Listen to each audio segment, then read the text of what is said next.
Bonjour et bienvenue sur Tesla Alsace. Alors vous voyez que en fait il tombait un peu de neige dans la région.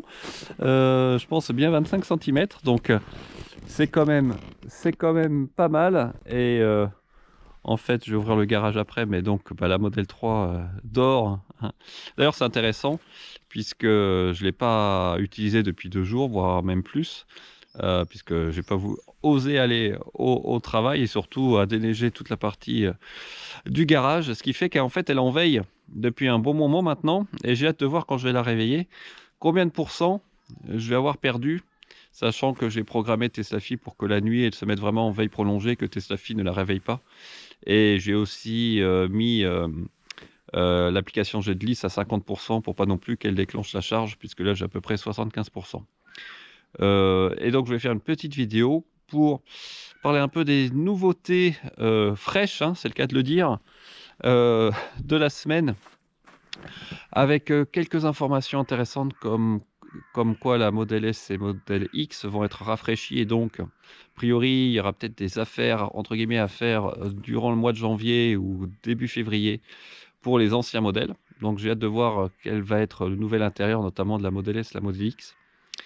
Alors, il y a aussi la nouvelle Model 3 2021 qui a été examinée, vous savez, par Munro, le vétéran américain de l'automobile qui désosse notamment les Tesla, et qui, une fois n'est pas coutume, a vanté la qualité de la peinture. Donc ça c'est une bonne chose, de la Model 3 version 2021. Oups. Et par contre, il y a a priori toujours entre guillemets des problèmes d'ajustement, d'alignement. Quant à la qualité intérieure, a priori, il était plutôt satisfait.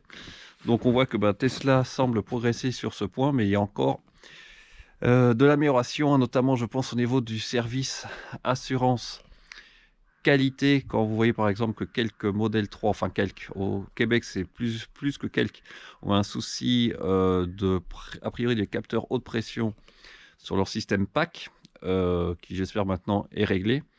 On voit que voilà, c'est un peu la crise de croissance de Tesla.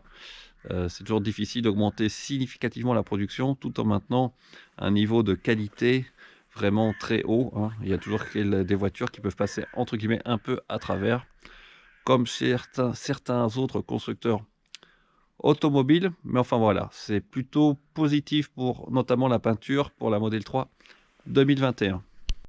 Après, une info intéressante, notamment pour moi, hein, c'est que les service centers s'étoffent en France, hein, puisque on va avoir un nouveau service center à Mulhouse, alors qu'il y en a déjà un à Strasbourg, donc ça c'est super, qui va ouvrir probablement à la fin du trimestre et probablement à la fin du second pour tout ce qui est réparation entre guillemets, et aussi Chambéry et Montpellier, donc 18 succursales en France. Donc ça c'est vraiment bien, notamment parce que moi j'ai mon petit problème, vous savez, de goujon, qu'il faudra probablement remplacer. Donc plutôt que d'aller à Strasbourg, si je peux aller à Mulhouse. Et ça, je ne doute pas aussi que ça facilite nettement le choix de certaines personnes qui veulent acheter une Tesla, s'ils ont vraiment un garage entre guillemets juste à côté ou à quelques kilomètres de chez eux. Évidemment ça change un peu la donne. Reste à voir après le niveau de professionnalisme des service centers. Alors il y a un peu de tout, hein. Ce sujet-là, vous avez notamment sur Facebook des comptants qui sont vraiment très satisfaits du service rendu, d'autres qui le sont un peu moins, mais je pense que bon, c'est un peu la même chose pour tous les garages.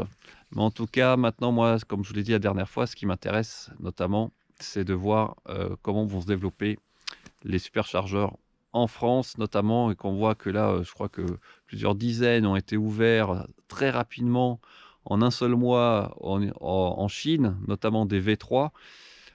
C'est impressionnant. Bon, c'est pas le même niveau, hein, de vente et de et de véhicules qui vont circuler à mon avis par rapport à la France. Mais bon, c'est sûr qu'en Chine, tout va beaucoup plus vite. J'espère que la qualité sera là aussi pour les services de supercharge, mais il n'y a pas de raison. Quand et enfin, l'information dont je voulais parler, évidemment, c'est de Renault, hein, qui a présenté son projet Renault Lution, si je ne me trompe pas, avec notamment une nouvelle R5 électrique. Alors ça, j'avoue que moi, bon, là, on joue vraiment sur l'affect. Et comme j'ai eu, enfin mes parents ont eu une Renault 5 et même une Super 5, mais notamment la Renault 5, là, la Renault 5 électrique qui ressemble quand même pas mal à la Turbo 2, là j'avoue que ça joue beaucoup sur l'affect et je pourrais vraiment craquer sur ce type de véhicule, franchement. En tout cas, Renault clairement prend aussi un virage électrique, voudrait devenir le premier constructeur de véhicules électriques en Europe dans les années qui viennent. Alors ça, c'est une autre paire de manches, hein, puisque Volkswagen a pris pas mal d'avance avec une plateforme aussi dédiée évidemment aux véhicules électriques comme la nouvelle Mégane. Reste à savoir, voilà, comment va se faire la transition avec aussi toute une logistique qui doit suivre derrière. Mais en tout cas, c'était une belle surprise pour moi.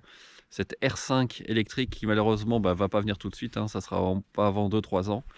Mais en tout cas, c'est clairement un changement clair de stratégie de Renault qui s'oriente plus vers les véhicules moyens haut de gamme. Et on va voir ce que va devenir Dacia notamment pour augmenter sa marge, hein, comme ce virage que Peugeot a déjà fait quelques années déjà.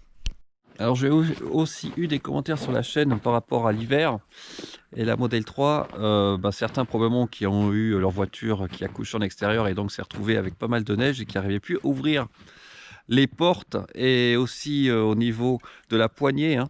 Donc moi en tout cas ce que j'ai mis sur les joints plastiques en caoutchouc de la voiture, c'est ce spray en silicone. Alors certains je crois le mettent aussi au niveau de la poignée. Bon, c'est sûr que si après il y a vraiment beaucoup de glace qui se met au niveau de la poignée, ça peut être compliqué pour pouvoir ouvrir la porte.